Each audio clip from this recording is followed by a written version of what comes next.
स्त्री होना क्या पाप है? आंखों में आंसू का सागर लिए नदियां सी चुपचाप प्रभावित होती है। दिल में मचलती है तड़प, दिल के चिथड़ों में बटकर एक आह लिए वह सारा जीवन अपना दायित्व समझकर जीने की कोशिश करती है। गांव गलियों की सखियों की याद लिए अपनी मंजिल तय करती है। पुरानी यादों को समेटकर नई राह के सपनों में खो जाती हैं। घर के सारे काम काज कर अष्टभुजा बन जाती हैं। सम्मान पाने की मन में आशा लिए रहती है। बच्चों को सरस्वती की तरह शिक्षा दीक्षा देती है। हर कार्य में बचत करने की कोशिश कर लक्ष्मी बनती है, अन्नपूर्णा बनकर। सारी जिंदगी सहती रहती है, फिर भी वह पराई होती है। नौकरी या बिजनेस करने वाली भी पर स्वाधीन होती हैं।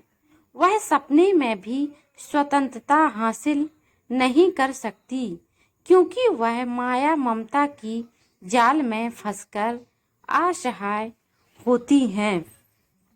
स्त्री अपने संस्कार खोना नहीं चाहती, चाहे उसे अपनी जान भी क्यों ना गंवाना पड़े। संसार के सागर में कई बार मर कर वह अपना जीवन जीती है। स्त्री जाति महिमा का सिर्फ बखान होता है, मगर वास्तव में बचपन से ही उसे पराया धन माना जाता है। मुझे यकीन नहीं होता कि मैं पराई हूँ, परंतु यही सत्य है। जैसे जैसे बड़ी होती गई वैसे वैसे परायेपन का एहसास होता गया। घर के बड़े बूढ़े कहते, तुम पराया धन हो, आज नहीं तो कल चली जाओगी। हम जब छोटे थे कितना हमको अच्छा लगता था।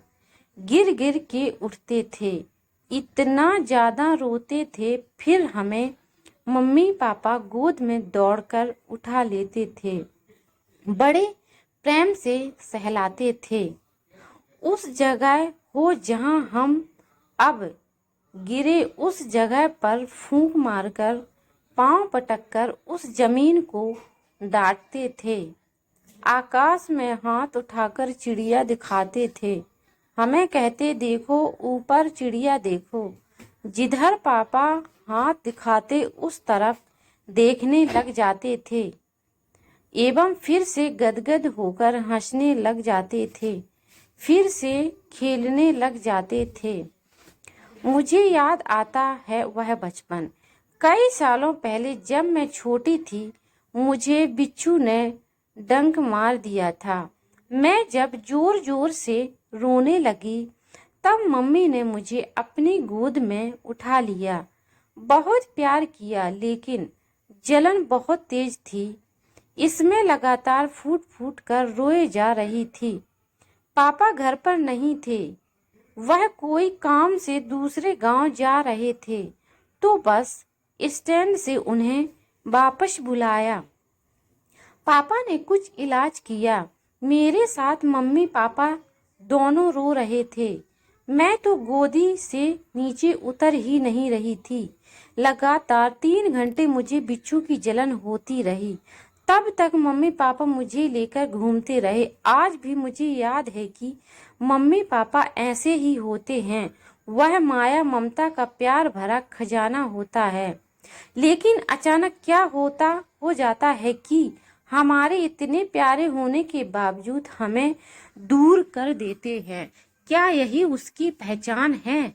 एक स्त्री होने की यही पहचान है।